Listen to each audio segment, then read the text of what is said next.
Amis téléspectateurs de la Sen 24 salaamaaleykum alors ñoo bis bu mag bi nga xam ne mooy Thiès Fashion Night ki nga xam ne ñu parrainé ko ki nga xam ne mooy monsieur Boubacar Ly alors tey nag dañoo ñëwoon ci siège am du ñu def lu du jox ko kàddu gi mu nuyoo ak ñu koy seetaan à travers Sen 24 TV salaamaaleykum. asalaamaaleykum wa rahmatulah Binta di nuyu waa Sen 24 TV yëpp di nuyu seen téléspectateurs yi. alors monsieur Boubacar Ly ñu am mbégte ak contentement ñëw seet si la ba sa biir siège alors nan nga gisee teewaayu waa NJ Events avant toute chose. waaw lii teraanga bu mag la parce que quand même nit ki comme li nga wax nit ki bu déplacé wu ñëw si yow surtout un samedi nga xam ne événement yi dañu bëri te ku xam ni yéen ci événementiel ngeen nekk mooy en principe yéen a ngi sacrifier ay programme pour ñëw fi avec toute une équipe donc loolu franchement lu ma touché la. te xalaatuma ko woon nii quoi donc maa ngi remercier NJ groupe yëpp di remercier NJ Events nga xam ne ñoo waral ñëw bi tey loolu laa amul lu ma ci dolli. alors monsieur Ly dañuy wax tuuti ci mouvement les vrais patriotes lan nga ñu ci mën a wax tuuti. waaw mouvement les vrais patriotes existence am yàggul donc 6 mois rek la am ou un peu plus sax bon mais dañuy ñëw dans le landerneau politique. pour indi ay changement donc boo xoolee ba ñëwee ba léegi ci démarche boobu lañ nekk mooy création d'emploi accompagnement social moo tax aussi ñu mën a am collaboration ak Sen 24 parce que même vision yi la c'est une équipe de jeunes ñoo xam ne dañu dégourdi moo tax ñu si même optique lañ nekk yéen donc ci loolu la ñuy dox aussi ñun ci wàllu politique mooy créer une révolution positive une évolution positive accompagner nit yi ci changer doxalin yee nit yi aussi si lu bari nga xam ne aussi dinañ gën a mën a jekku seen jamono waaw. alors monsieur Ly gis nañ ni ñu ngi jub ci lu mag wax naa ko sànq sama biir waxtaan. alors ñu parrainé ko honneur boobu la waa NJ Events nan nga ko gisee. waaw honneur bu mag la parce que am na koo xam ne sama benn xel dafa gis affiche bi naan ma léegi day def défilé de mode mais xam naa xamul woon liirul woon bu baax loolu lu rëy la ci man parce que wax dëgg yàlla dañu collaborer woon ci dans le cadre de la campagne wax dëgg yàlla presque mun naa ne 80% yi Sen 24 bénévolat la def parce que wax dëgg yàlla du moyen yi leen jox yoo xam ne yu extraordinaire la. dañoo ñëw par principe accompagner ci lu bari mënoon nañ dem seeti ñeneen parce que comme politique lañ nekk certainement am na ñu ëppoon moyen certainement am na ñoo xam ne ñoo ñu ëpp moyen fuuf gis nañ ko am na ñoo xam ne dañoo signé presque ay convention avec toute la presse mais n'empêche déjà ba ñuy signé ak moom dafa déplacé wu ñëw ba fii pour signer donc patron de presse yu bari peut-être duñ def loolu parce que fii ku fi am ñetti nit yooyu employé rek da ngay commencer tu prends la grosse tête comme on dit donc teraanga bu rëy la pour ñun. et puis aussi visibilité xam nga nit ku la may visibilité aussi loolu mënoo ko xayma ci wàllu xaalis bi nga koy jox parce que foo dem ak internet bi digital bi te comme macha allah vous êtes très dégourdi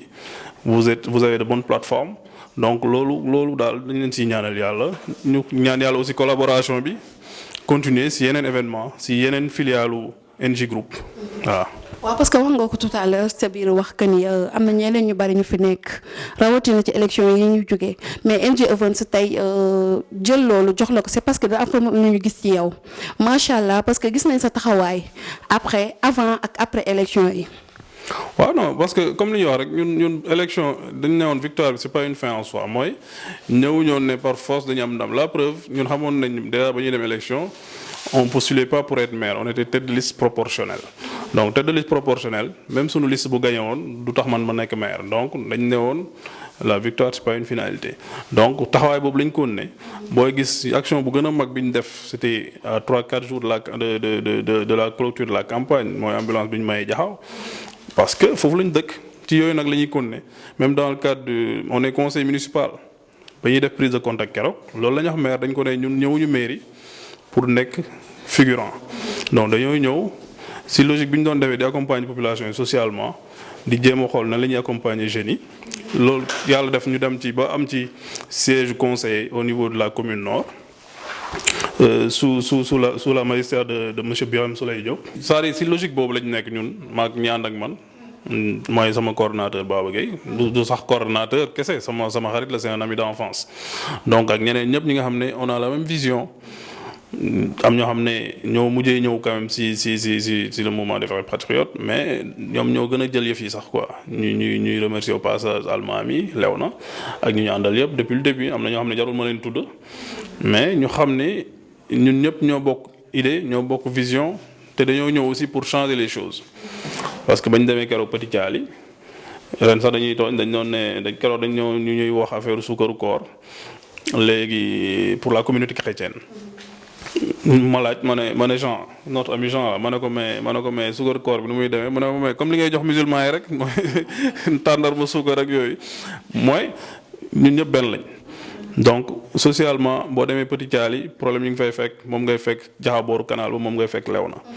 donc te ñun fii lañ jógee bu ñu amee chance aussi dem voyager jàng amay relation yàlla def ñu ñëwaat boo nekkee Dakar aussi di liggéey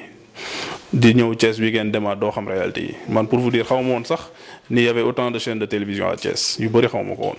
xam nga après c'est très passionnant c'est une ville très bouillante te ñun ay doomu cheminot lañ donc loolu moo indi aussi ñu ñëw aussi jaxaw boo gisee aussi ambulance bi ñu doon wax sànq. sur loolu sax laa bëgg a dugg parce que bu ñuy xool sa affaire sociale yi nga jot a def bari na. ñun waa Events dañuy xool parce que gis nañ comme ni ma la ko waxee sànq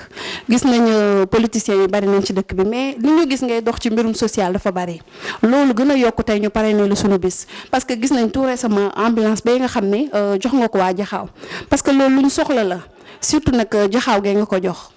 waaw non c'est-à-dire que boo gisee ñun aussi bon loolu aussi yàlla dañ koy sant yàlla parce que am ñoo xam ne dépensé nañ ci campagne bi loolu peut-être 10 fois ou 20 fois ñu ko ambulance waaw mais. peut-être fi ñu ko dépensé amul impact boobu yàlla aussi mooy inspiré nit nga def loo xam ne dañ la ne depuis ba Jaxaaw sosoo ba léegi kenn mosu ko faa def duñu fàtte aussi ñi tax ba poste de santé mel ni mu mel léegi parce que poste de santé mel woon noonu dafa am ñoo xam ne dañ si daan def ñun balaa ñuy ñëw ñun commencé woon nañ balaa loolu dañoo ñëw mooy li ñuy wax rek ñun dañuy social dañuy jàppalante dañoo ñëwoon amay don de médicaments fekk suñu jeune frère waa Jaxaaw Vision doon def seen journée pour collecter des dons journée santé affaire yooyu ñu jël suñuy dons de manière très secret jox leen ko ñu d'accord ci ñëpp maag sama équipe ñu ne ñoom baaba ak ñëpp ñu ne non ñun comme ñoom suñuy rakk lañ ñenn yi sax suñuy mag lañ te ñoo bokk koñ bi comme ñu ngi def ay dons de médicaments te ñun may nañ ñu ay dons yoo xam ne bon xamaguñu woon sax nan lañ koy kiiwee nañ leen ko jox donc si cadre boobu la maintenant ku fii y a trop de quartiers populaires ku wax quartier populaire wax problème yu bari problème santé problème évacuation ku gis nu Jaxaaw mel problème sax évacuation maladie mooy problème principalement Jakarta yi ñooy dugg ak taxi ñun ba ñuy nekk xale ba ñuy nekk sax lycée boobu sama benn sœur bu daan jógee université da nga daan obligé dem ba Taliba wutal ko taxi bi ñëw ba ci bunt kër bi yóbbu ba léegi loolu moo fa am te am na ay politiciens yoo xam ne quand même amoon nañ moyen pour régler loolu régler wuñ ko léegi nag comme ambulance moom dafa sensible affaire santé la même si sunu biir mouvement jour dégg nga témoignage am na sunu benn jigéen Fanta def na témoignage presque doom loolu moo taxoon mu perte ko dafa ñëwoon ñu ne ko da nga war a dem benn hôpital le temps que muy yegg doom bi yàqu si biir bi mënoon na ci am yeneen complication donc yàlla def nag ñu amoon chance am relation partenariat bi nga xam ne moo tax ñu am loolu jox ko population yi ñëpp bokk ci moo tax jour boobu dañoo kontaan parce que amul woon coloration politique boo gisee waa Pastef ñu ngi fa woon l'ancien maire Talla yónnee woon na délégation l'ancien maire sortant de la commune nord Lamine Diallo yónnee woon na nit donc ñëpp ba si jeune u Pastef yi wala yeew yi dañoo ñëw ànd ak indi seen polo pour woon ni bokk ñëw ak yéen vision wala bokkuñu sa mouvement mais li ñu def nii ñëpp la amal njëriñ mooy nit booy def da ngay def loo xam ne ñëpp la amal njëriñ léegi nag pour la victoire politique pour nekk maire pour falu yàlla mooy fale donc loolu c'est la logique normale des choses yàlla mooy xool ku ne mu fal ko maintenant nag foofu poon munti nekk ñun loolu lañ gëm fexeel nga amal nit yi njëriñ muy wàllu emploi wàllu relation wàllu conseil parce que man formateur la man je forme à l'université de Saint-Louis depuis 2013 donc ku xam jàngale xam formation leneen nga ciy wut parfois damay dox Dakar ba si yàgg nit droité otom ne ma monsieur fekk sikki moom sax moo gën a gudd sama bos parfois ki ma àndal day naan mais kii lu tax muy wax kii monsieur fekk jàngaloon naa ko yaa 5 ans léegi chef d'agence la wala patron bu mag la loolu nga ci am mooy da ngay amal njëriñ société bi donc ñun loolu lañ gëm loolu la ñuy jéem a def social bi nag il faut ñu def ko parce que dëkk boo xam ne amuñu doole la xëy na ñun peut-être am na foo xam ne tane nañ fa nit yi ci wàllu relation encore une fois wàllu expérience wàllu voyage parce que yàlla may nañu chance ñu voyager c'est pas donné à tout le monde. pardon fii dëkk bi aussi gis nañu bëri jeunes yi problème yi am amuñu da ngay bëgg a tukki doo tukki parce que da ngaa pauvre sa passeport presque kenn respecté wu ko loolu yëpp ci xeetu ñàkk la léegi nag ñun à notre niveau li ñu mën def rek dañ koy def tamit di sant yàlla bañ ci mën a ànd ak ñu mel ni groupe NG Events ak seen filiale yëpp parce que gis nañu on a les mêmes visions et puis ñoo bokk Thiès te tamit ñaan nañ yàlla ñu dem ba kii bi seen télé bi dem satellite dem yooyu yëpp loolu si yëpp mën na nekk parce que Youssou Ndour ba muy woy dans les années 80 naan bu ma amee xaalis damay jënd satellite xalaatu ñoon day am TFM bañ koy référencé ci ay satellite ci ay câble donc loolu lu mën nekk la te dañ ko gëm waaw. alors lan ngay wax les vrais patriotes. waaw non les vrais patriotes moom xam naa dinañ jëmal bés bi te dinañ leen accompagner ba ngeen gis ne accompagner nañ leen loolu luy mën a nekk tey sax waroon nañ fi nekk ñoom ñëpp comme li ngeen wax nag am ñoo xam dañoo feebar am ñoo xam dañoo am empêchement am ñoo xam ne tamit dans le cadre de leurs activités week-end yi la ñuy gën a liggéey donc mënuñoo ñëw mais di wax les vrais patriotes jour boobu seen bés la parce que tamit NG Events mënoon na tànn ñeneen parce que personnalité yi bari nañ fi. Thiès léegi entre guillemets di wax naan kàngam yi bari nañ fi xam nga ndaanaan yi bari nañ fi mais bu ñu tànnee ñun te xame bi yàggul bon def ma fi loo xam ne lu extraordinaire la donc loolu aussi ñi ànd ak man dañ ko war a xam ne lu rëy la te lu rëy la sax ñun ñëpp ñoo xam ne du bésu Boubacar li bésu mouvement des vrais patriotes la parce que tamit li ñu réalise ba léegi du ñun kese ñoo ko def daanaka mun naa ambulance bi sax baaw bi moom ko njëkk gis te lu mu si daj man daju moo ko si moo dem xool réviser xool fu ne mu dugg ci moo suñu beneen frère bu ñu wax Amady Mbacké kooku presque doo leen ko gis mais ñun suñu polo yeeg yëpp moo koy def c'est un ami d'enfance même jour lañ duggandoo école mook baaba ñoo nekkoon ci ambulance di réviser di xool di defar di kii xool lan moo ci kii ak yëpp parce que dañ bëggoon joxe lu nickel joxe qualité te yéen tamit gis nañu aussi seen rendu qualité la lépp li ngeen def dañ ci sonn ba parce que da ngeen bëgg bu image bi génnee nekk qualité bu photo yi génnee nekk qualité donc loolu aussi nit bu melee noonu ànd ak yow bëgg la sargal wala sargal la déjà parce que xam nga image bi dafa garaaw vidéo yaa ngi dem témoignage yaa ngi dem reportage yi xam nga donc loolu aussi nañ ko jël xam nañ sunu moomeel la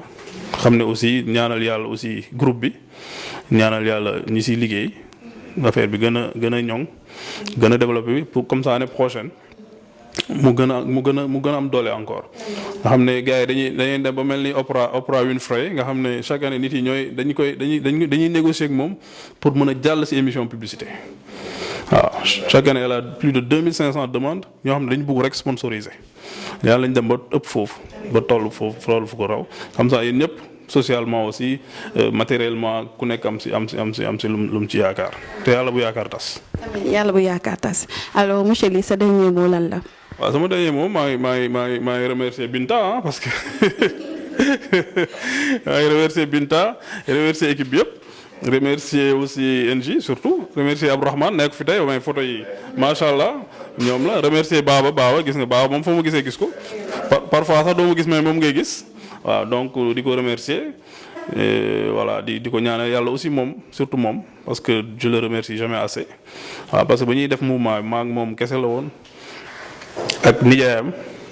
ak seeni soxna.